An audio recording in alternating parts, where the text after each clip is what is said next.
Un homme au Japon est mort devant son bureau après avoir travaillé plus de 72 heures d'affilée. En France, une femme a été hospitalisée pour une crise de nerfs après des semaines sans bien dormir à répondre au courriel de son patron à minuit. Dans nos propres villes, des milliers de personnes vivent le cœur qui bat à toute allure, épuisées, parce qu'elles ne savent pas comment ralentir le rythme du monde. Tu sais ce qui est le plus tragique dans tout ça? Qu'on appelle succès cette forme d'esclavage. On admire celui qui ne se repose jamais, celui qui produit sans arrêt, mais ce que personne ne dit, c'est que le corps et l'âme finissent toujours par en payer le prix. Et c'est justement là où le monde nous presse jusqu'à la limite que Dieu a dressé un signe éternel. Un jour qui brise la logique d'un système. Un jour qui ne dépend ni des calendriers humains ni des patrons. Un jour de liberté que le monde a oublié, mais qui continue de vibrer dans la création. Je vous parle du sabbat. Quand on ouvre la Bible, le sabbat n'apparaît pas comme une invention religieuse tardive, encore moins comme une pratique d'un peuple en particulier. Le récit de la Genèse nous dit quelque chose de radical pour ce monde épuisé. Dieu a terminé l'œuvre et s'est reposé, puis il a béni et sanctifié. Genèse 2, versets 1 à 3. Le sabbat n'est pas né au Sinaï, il est né dans la création même, avant qu'il n'existe des frontières, avant qu'il n'existe des religions ou des systèmes économiques. Dieu a instauré un rythme de destruction, de repos, incrusté dans la vie elle-même. Et regarde bien, ce n'est pas un jour que l'homme a inventé pour Dieu, c'est un jour que Dieu a mis à part pour l'homme. Jésus lui-même l'a confirmé des siècles plus tard lorsqu'il a dit que le sabbat a été fait pour l'homme et non l'homme pour le sabbat. Marc 2.27. Cela signifie que ce n'est pas un fardeau, mais un cadeau. Un cadeau que le système actuel veut effacer. Parce qu'un être humain qui se repose, qui pense et se souvient de qui il est, ne se laisse pas manipuler si facilement. Aujourd'hui, nous vivons dans un monde qui célèbre la productivité illimitée. Si tu produis, tu as de la valeur. Sinon, on te met de côté. Et là, la voix de Dieu vient briser le moule. Tu as le droit de t'arrêter. Tu n'es pas une machine, tu es ma création, tu es libre de te reposer en moi. C'est ça le fondement biblique du sabbat, une journée qui n'appartient à aucune culture en particulier, mais qui répond aux besoins universels de l'être humain. Depuis le début, Dieu savait déjà que l'humanité tomberait dans cette forme d'esclavage. Déguisé en réussite, et c'est pour ça qu'il a laissé un signe éternel. Une journée pour se rappeler qu'on n'est pas des dieux, qu'on ne vit pas pour produire, mais pour exister en relation avec lui. Quand on ouvre la Bible, dans Genèse 1, on n'est pas devant un mythe perdu ni un poème sans but. Le texte présente un ordre précis. 6 jours littéraux de création et un 7e jour mis à part. Et voici un détail important, fascinant. Quand on parle du temps, presque tout peut se mesurer en regardant le ciel.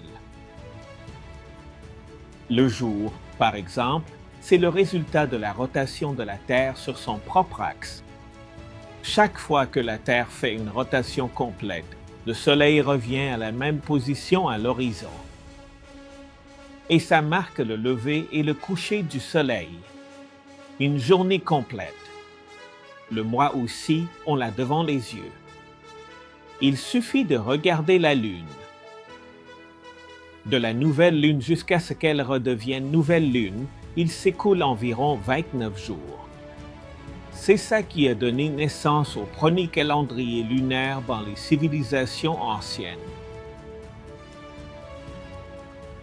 L'année, quant à elle, dépend du plus long et fascinant voyage, la Terre qui orbite autour du Soleil un trajet complet de 365 jours et quelques heures, un cycle annuel qui marque le passage du temps, avec des saisons qui changent de façon prévisible et régulière. Mais au milieu de tout ça, il y a un phénomène déconcertant, la semaine de 7 jours. Elle ne dépend ni du Soleil, ni de la Lune, ni des étoiles. Aucune planète n'en dicte la durée. C'est un cycle qui n'a aucune justification astronomique. Et pourtant, des cultures les plus anciennes aux plus modernes, l'humanité l'a conservé. Et pourquoi? Parce qu'il ne vient pas de la nature, mais de la création même de notre Dieu. Dans le chapitre 1 de la Genèse, on nous montre comment, jour après jour, le Créateur organise le monde. Par sa parole, il sépare la lumière de l'obscurité, il habille la terre de rivières et d'arbres, il remplit les cieux d'oiseaux et les mers de poissons, jusqu'à couronner son œuvre par la création de l'être humain. Et lorsque le cycle est arrivé à sa plénitude, Dieu s'est reposé le 7e jour, il l'a béni et l'a sanctifié. Genèse 2.3. Ce repos n'était pas la fatigue d'un ouvrier épuisé, mais le signe que l'œuvre était achevée et parfaite. C'est pourquoi, chaque fois que l'être humain vit la semaine et arrive au 7e jour, il entre dans un rythme qui ne répond à aucune orbite ni à aucune rotation. C'est le rythme du Créateur. C'est comme si Dieu avait inscrit dans l'histoire de l'humanité une marque qui ne s'explique ni par la science ni par l'astronomie, mais par la relation avec lui. Beaucoup pensent que le sabbat est une invention juive, comme s'il s'agissait d'un rite tribal né dans le désert. Mais en réalité, le sabbat n'a pas commencé, ni avec Moïse, ni avec Abraham, ni même avec le peuple d'Israël. Le sabbat est né avant le péché, pendant la même semaine de la création. Quand Dieu a terminé son œuvre, il a béni et mis à part le 7e jour comme signe de son autorité et de son amour pour l'humanité. Genèse 2.3, cela veut dire que le sabbat n'appartient pas à un peuple en particulier, mais qu'il s'agit d'un cadeau pour toute l'humanité. Et voici ce qui est profond. Le sabbat démasque les mensonges de notre culture moderne. Nous vivons dans un monde qui insiste sur le fait que nous sommes le résultat du hasard, de processus aveugles qui, au fil de millions et de millions d'années, auraient produit la vie. Cette vision fait de nous des accidents cosmiques sans but, mais le cycle hebdomadaire, inexplicable d'un point de vue astronomique, est un rappel persistant que la vie n'a pas commencé dans le chaos, mais dans la parole d'un Dieu qui ordonne, qui crée et qui donne un sens à nos vies. C'est pourquoi le sabbat est une protestation silencieuse contre l'évolutionnisme et contre toutes les spiritualités sans fondement. Parce qu'il ne pointe pas vers l'intérieur, comme si la vérité dépendait de mes émotions, ni vers un cosmos impersonnel. Le sabbat pointe vers un créateur personnel qui a parlé et tout a existé. C'est un sceau incrusté dans le temps qui confirme que nous ne sommes ni seuls ni perdus, mais créés avec intention.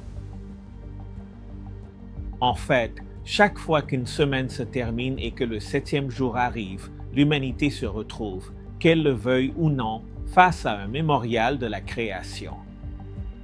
Ce rendez-vous hebdomadaire dit « Tu n'es pas le fruit du hasard, tu n'es pas l'écho d'un univers indifférent, tu es l'œuvre du Dieu merveilleux qui t'a imaginé, qui t'a créé et qui t'a ensuite offert une journée pour te rappeler d'où tu viens et où tu vas. » Lorsque le récit de la Genèse dit que Dieu s'est reposé le 7e jour, le mot utilisé ne signifie pas qu'il est resté inactif comme quelqu'un qui s'effondre de fatigue après avoir travaillé. Le verbe Shabbat indique cesser, s'arrêter avec un but. Dieu ne s'est pas fatigué, Dieu s'est arrêté pour contempler. L'acte de se reposer fut la proclamation que la création n'avait pas besoin d'ajouts humains.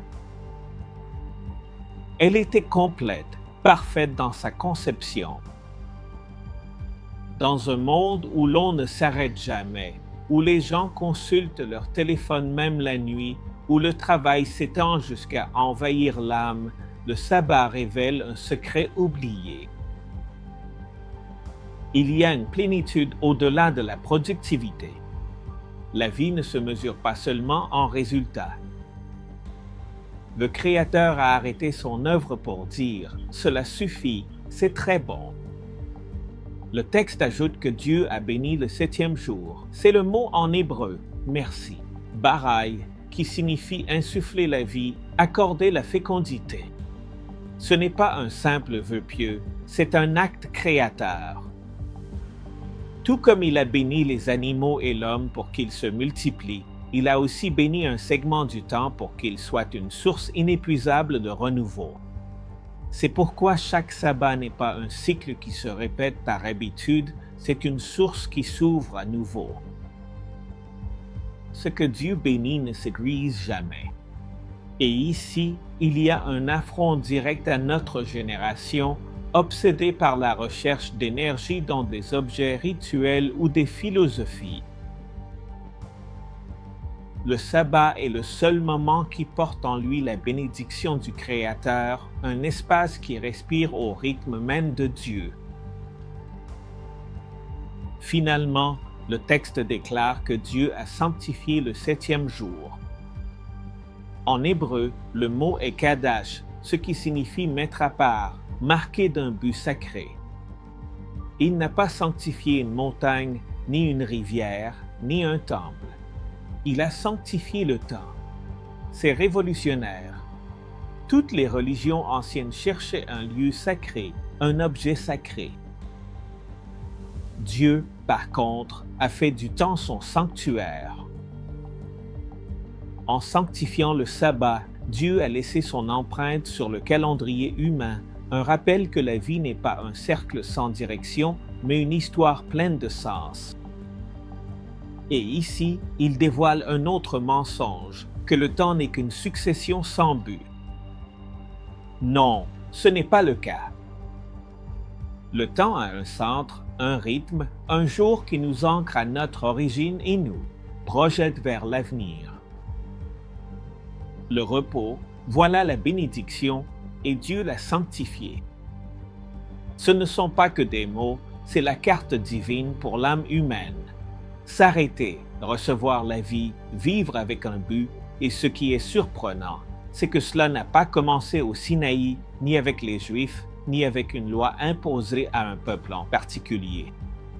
C'est au cœur même de la création. Avant qu'il y ait des religions, des cultures ou des nations, il y avait déjà un 7e jour marqué par Dieu.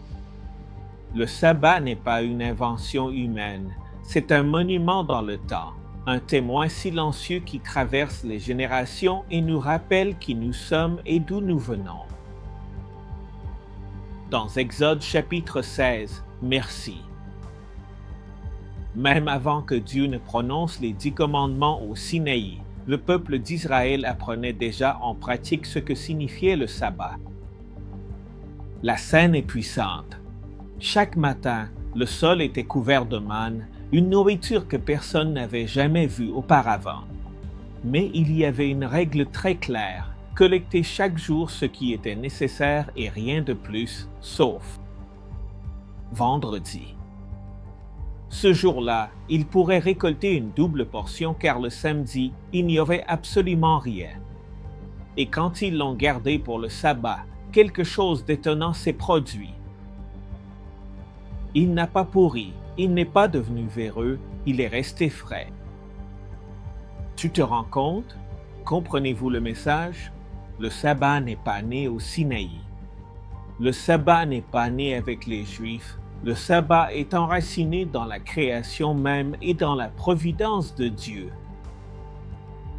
La manne était une leçon vivante.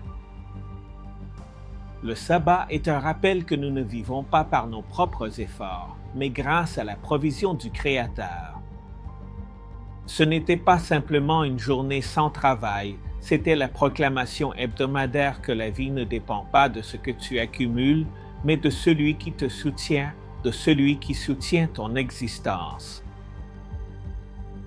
Maintenant, passons au Nouveau Testament.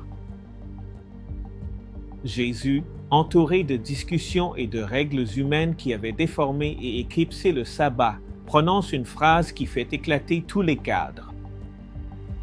Le sabbat a été fait pour l'homme et non l'homme pour le sabbat.